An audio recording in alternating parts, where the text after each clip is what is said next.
तो दोस्तों आज दिन हो चुका है 30 जनवरी 2022 रविवार का और आज के मुख्य समाचार और बड़ी खबरें आपके लिए हाजिर हैं। मुख्य समाचार में आगे बढ़ने से पहले आइए नजर डालते हैं आज के कुछ महत्वपूर्ण खबरों पर। चोरी के मोबाइल फोन का इस्तेमाल रोकने के लिए भारत सरकार दूसरे देशों के साथ मिलकर बनाएगी नया सिस्टम। ऐसा होने के बाद फिर चोरी का फोन नहीं चला पाएंगे लोग। चाइना जल्दी अंतरिक्ष में भेजेगा 13,000 सैटेलाइट। जानकारी के मुताबिक भारत अमेरिका समेत इससे है पूरी दुनिया को खतरा।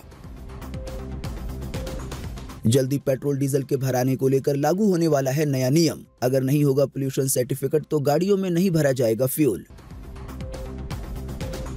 गांधी जी की बदनामी और गोडसे की तारीफ में रिलीज होने वाली है एक नई फिल्म जिसे नाम दिया गया है व्हाई आई किल्ड गांधी। हालांकि अब इसके रिलीज को रोकने के लिए सुप्रीम कोर्ट में याचिका की गई है दायर।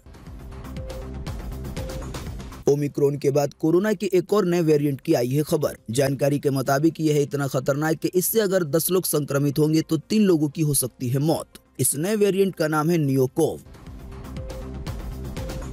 देश में एक बार फिर से मिले 2,30,000 से ज्यादा नए मामले कोरोना वायरस के। इसी दौरान 870 से ज्यादा लोगों की गई जान, 3,35,000 से ज्यादा लोग हुए ठीक।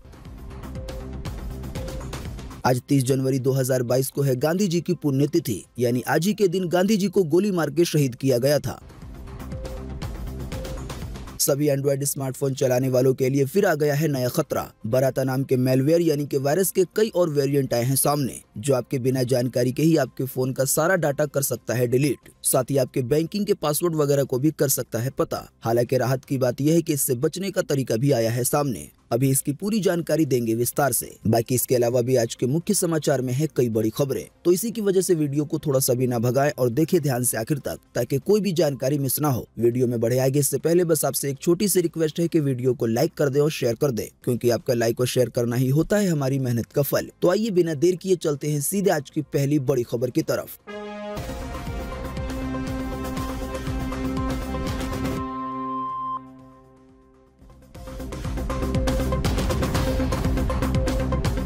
चोरी के मोबाइल फोन का इस्तेमाल रोकने के लिए भारत और आसियान बनाएंगे एक्शन प्लान। इसके लिए नया सिस्टम किया जाएगा डेवलप। जी हां, भारत और आसियान यानी कि कई देशों ने एक नए एक्शन प्लान को मंजूरी दे दी है, जिसमें चोरी हुए फर्जी मोबाइल फोन के इस्तेमाल की समस्या से निपटने के लिए एक सिस्टम डेवलप किया जाएगा। पीटीआई की खबर के मुताबिक इस एक्शन प्लान को भारत के साथ दूसरी आसियान डिजिटल मिनिस्टर्स ने मीटिंग में मंजूरी दे दी है। आपको बता दें, ये मीटिंग अभी हाल ही में बीते शुक्रवार को हुई थी। मीटिंग में फर्जी या चोरी के मोबाइल के अलावा भी तकनीक से जुड़ी कई सारी बातें की गई। असल में भारत समेत 10 देश ऐसा सिस्टम बनाना चाहते हैं कि अगर कोई व्यक्ति चोरी का या फर्जी मोबाइल फोन इस्तेमाल करता है, यानी कि उसका ईएमआई नंबर वगैरह फर्जी है, तो उसके बारे में सरकार को आसानी से जानकारी मिल जाए। जानकारी के मुताबिक हर रोज ही बड़ी संख्या में मोबाइल फोन या स्मार्टफोन चोरी होते हैं। इसका कई लोग गलत इस्तेमाल करते हैं। कई तरह से अपराध से लेकर फाइनेंशियल ट्रांजैक्शन के फर्जीवाड़ा में चोरी के मोबाइल फोन का इस्तेमाल किया जाता है। इसी की वजह से दुनिया के कई देश इस समस्या से निपटने की कोशिश में लगे हुए हैं। तो इसी कड़ी में 10 एशियाई देशों ने ये फैसला किया है कि ऐसे फोन को पकड़ने के लिए एक नया सिस्टम डेवलप किया जाए। असल में ये 10 देश एक संगठन है जिन्हें आसियान कहा जाता है और हमारा भारत भी इसमें शामिल है।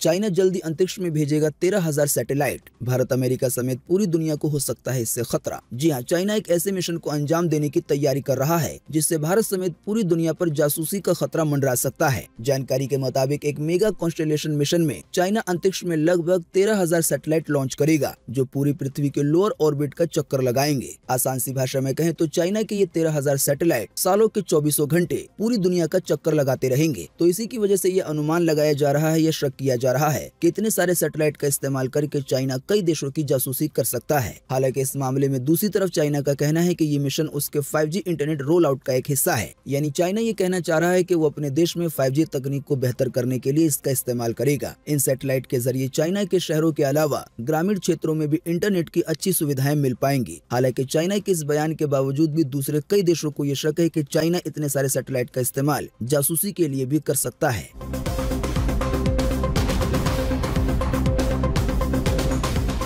हो जाएं सावधान, अगर पास में नहीं होगा पोल्यूशन सर्टिफिकेट तो गाड़ी में नहीं भरा जाएगा फ्यूल। आने वाले दिनों में जल्दी आ सकता है ये नया नियम। जी हाँ, जल्दी एक वैध प्रदूषण नियंत्रण प्रमाण पत्र पहले से कहीं ज्यादा और महत्वपूर्ण हो जाएगा, क्योंकि ग्राहकों को राजधानी दिल्ली में ईंधन खरीदने के लिए एक वैध पीयूसी यानी कि पोल्यूशन सर्टिफिकेट की जरूरत पड़ेगी। जानकारी के मुताबिक दिल्ली सरकार इस बारे में सुझाव और आपत्तियों के लिए लोगों से राय मशवरा भी करेगी, यानी आम जनता से। असल में दिल्ली के पर्यावरण मंत्री गोपाल राय के मुताबिक इस नीति से दिल्ली में वाहन प्रदूषण को रोकने में काफी मदद मिलेगी। एक बयान में कहा गया है कि वाहन मालिकों को पेट्रोल पंप पे अपना पीयूसी यानी कि पोल्यूशन सर्टिफिकेट लेकर जाना होगा। अगर पीयूसी अवैध पाया जाता है, यानी अगर पोल्यूशन सर्टिफिकेट एक्सपायर हो गया है, तो पहले वहीं पे एक नया पोल्यूशन सर्टिफिकेट बनवाना होगा, तभी गाड़ी में फ्यूल भरा जाएगा। चाहे आपको पेट्रोल भरवाना हो या डीजल भरवाना हो या सीएनजी, ये नियम आने वाले दिनों में सभी पे लागू हो सकता है। असल में जानकारी के मुताबिक सरकार का ये मानना है कि ऐसा करने से पोल्यूशन कम हो सकेगा। तो फिलहाल तो इसे आने वाले दिनों में राजधानी दिल्ली में लागू किया जा सकता है, लेकिन ऐसा हो सकता है इसके देखा देखी दूसरे राज्यों में भी इसे लागू किया जाए। यानी ऐसा करने से अगर सच में पोल्यूशन कम हो जाता है तो दूसरे राज्य या दूसरे शहर भी इसे अपना सकते हैं।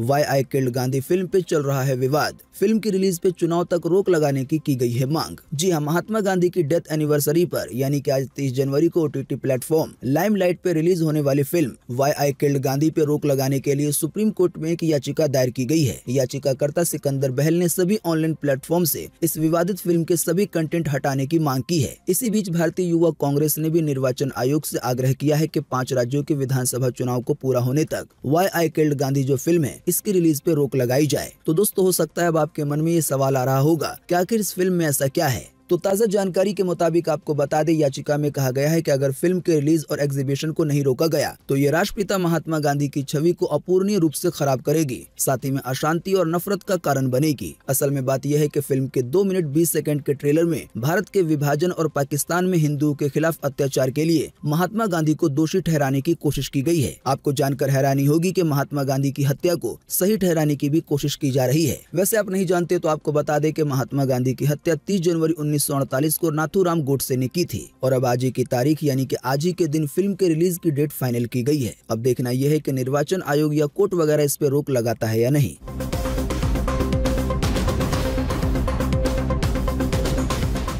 चमगादड़ से फैला कोरोना का नया वेरिएंट, इसे नाम दिया गया है नियोकोव। जी हाँ, कोरोना के ओमिक्रॉन का खतरा अभी नहीं टला था कि एक और नए घातक कोरोना वायरस के वेरिएंट की खोज ने पूरी दुनिया की मुश्किलें बढ़ा दी हैं। जानकारी के मुताबिक चीन के वुहान के रिसर्चर ने एक नए तरह के कोरोना वायरस की चेतावनी दी है। उनका दावा है कि इस नए कोरोना वायरस के फैलने की क्षमता और इससे मौत होने का खतरा दोनों ही बहुत ज्यादा है। जैसा कि हमने आपको बताया, इस नए कोरोना वायरस को या कह लें इस नए कोरोना के वेरिएंट को नियोकोव नाम दिया गया है। आपको जानकर हैरानी होगी कि इसे इतना ज्यादा खतरनाक बताया जा रहा है कि अगर 10 लोग संक्रमित होंगे तो उनमें से 3 लोगों की मौत हो सकती है। हालांकि आपको बता दें, ये सभी दावे चाइना के रिसर्चर की तरफ से किए गए हैं। WHO यानी कि विश्व स्वास्थ्य संगठन का इस पे कहना है कि इसके लिए स्टडी की जरूरत है। WHO यानी कि विश्व स्वास्थ्य संगठन का इस पे कहना है कि इसके लिए स्टडी की जरूरत है। तो दोस्तों, अगर चाइना के रिसर्चर का कहना सही है तो फिर एक बड़ी तबाही आ सकती है। हालांकि फिलहाल अभी वैसे आपको ज्यादा डरने की जरूरत नहीं है।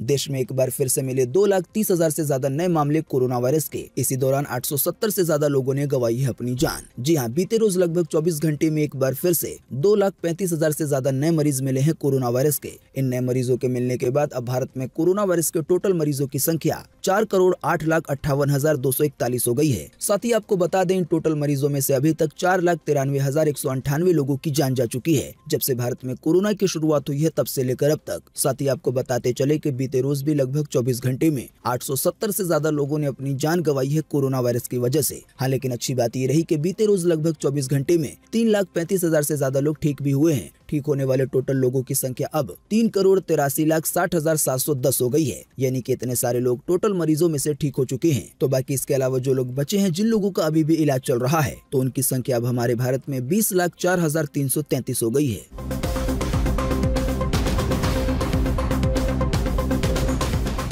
हर 30 जनवरी को मनाई जाती है गांधी जी की पुण्यतिथि। इसके अलावा भी आज का दिन एक और मामले में है बड़ा खास। जी हाँ, सत्य और अहिंसा के मार्ग पे चलकर भारत को आजादी दिलाने वाले प्रमुख स्वतंत्रता सेनानियों में से एक नाम मोहनदास करमचंद गांधी का था। कोई उन्हें महात्मा तो कोई बापू के नाम से पुकारता है। देश के राष्ट्रपिता होने की उपाधि महात्मा गांधी को मिली है। राष्ट्रपिता यानी हर भारतीय के पिता, जिन्होंने सही राह पे चलकर अंग्रेजों के साथ भारत को आजाद कराने की सीख दी। एक पिता की तरह लड़ाई झगड़े और खून खराबे से दूर रहने और अहिंसा के मार्ग पे चल के बेहतरीन प्रेरणा दी। आजादी के कुछ महीनों के बाद 30 जनवरी 1948 को महात्मा गांधी का निधन हो गया। उस दिन शाम को प्रार्थना के दौरान बिड़ला हाउस में गांधी स्मृति में नाथूराम गोडसे ने गांधी जी को गोली मार दी थी और इसी की वजह से हर 30 जनवरी को गांधी जी की पुण्यतिथि मनाई जाती है। लेकिन आपको बता दें, आज का दिन कई और मामलों में खास है। जानकारी के मुताबिक भारतवासी 30 जनवरी को शहीद दिवस के तौर पर भी मनाते हैं। इस दिन महात्मा गांधी का निधन हुआ था। बापू की पुण्यतिथि को देश शहीद दिवस के तौर पर भी मनाता है। इसके साथ ही गांधी जी को श्रद्धांजलि अर्पित की जाती है। इस मौके यानी कि आज के दिन दिल्ली के राजघाट स्थित गांधी जी की समाधि पर भारत के राष्ट्रपति, उपराष्ट्रपति और प्रधानमंत्री, साथ ही में रक्षा मंत्री पहुंचते हैं और स्वतंत्रता संग्राम में गांधी जी के योगदान को याद करके श्रद्धा सुमन अर्पित करते हैं। इसके अलावा देश के सशस्त्र बलों के शहीदों को भी सलामी दी जाती है। पूरे देश में बापू की याद और शहीदों की याद में 2 मिनट का मौन रखा जाता है। हालांकि वैसे आप नहीं जानते तो आपको बता दें, हमारे देश में शहीद दिवस 2 तारीखों पे मनाया जाता है। पहला तो ये था 30 जनवरी, वहीं 23 मार्च को भी शहीद दिवस के रूप में मनाया जाता है। असल में 23 मार्च 1931 को स्वतंत्रता संग्राम सेनानी भगत सिंह, राजगुरु और सुखदेव को फांसी दी गई थी। इसीलिए 23 मार्च को अमर शहीदों की याद में अमर शहीद दिवस मनाया जाता है। दोस्तों, अगली खबर के बारे में बताने से पहले आपके लिए एक बड़ा सर्वे और एक बड़ा सवाल। अगर आप इसमें हिस्सा लेंगे और इसका जवाब देंगे तो इससे काफी कुछ पता चलेगा। दोस्तों, जैसा कि अभी हमने आपको बताया कि गांधी जी को लेकर एक फिल्म रिलीज होने वाली है। हम आपको बता चुके हैं, जानकारी के मुताबिक इस फिल्म में गांधी जी को गलत और नाथूराम गोडसे को सही साबित करने की कोशिश की गई है। तो दोस्तों, इसी के बीच आपको इसी वीडियो के नीचे कमेंट बॉक्स में कमेंट करके बताना है कि इस तरह की फिल्में हमारे भारत में बननी चाहिए या नहीं, और क्या ये वाली फिल्म रिलीज होनी चाहिए या नहीं। इस पर आपकी पर्सनल राय क्या है? फटाफट से आप अपना जवाब इसी वीडियो के नीचे कमेंट बॉक्स में लिख डालिए। आपके दिए हुए जवाब से काफी कुछ पता चलता है।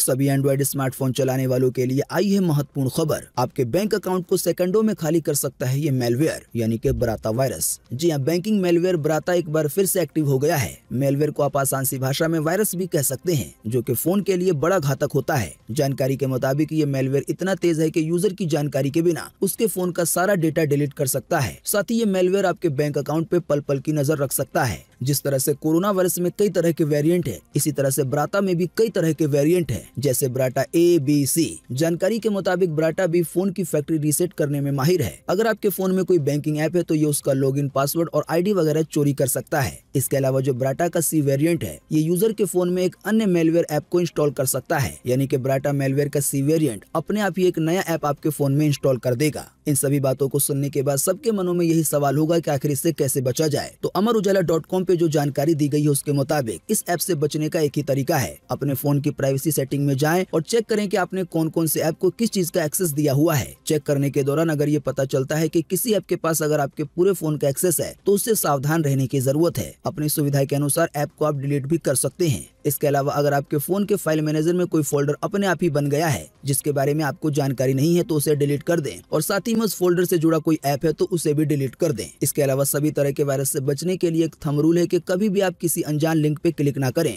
कोई भी अनजान ऐप वगैरह डाउनलोड ना करें, खास करके जो प्ले स्टोर पे ना हो।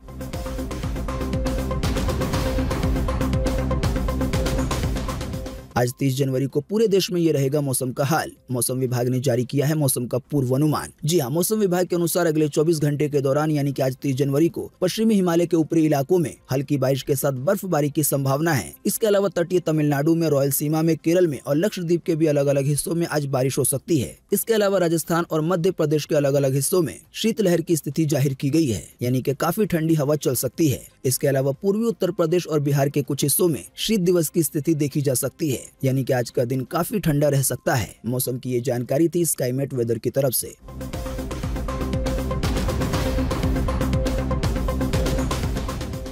बांग्लादेश से 2020 के फाइनल में मिली हार का लिया बदला। जी हां, भारतीय अंडर 19 टीम ने क्वार्टर फाइनल मुकाबले में बांग्लादेश को 5 विकेट से हरा दिया है। इसी के साथ ही भारत ने बांग्लादेश से 2020 अंडर 19 विश्व कप फाइनल में मिली हार का भी बदला ले लिया है। टॉस हारकर पहले बल्लेबाजी करते हुए बांग्लादेश ने 37 ओवर 1 बॉल में 111 रन बनाए। फिर इसके जवाब में भारतीय टीम ने 30 ओवर 5 बॉल में इस लक्ष्य को पा लिया और बांग्लादेश को हरा दिया।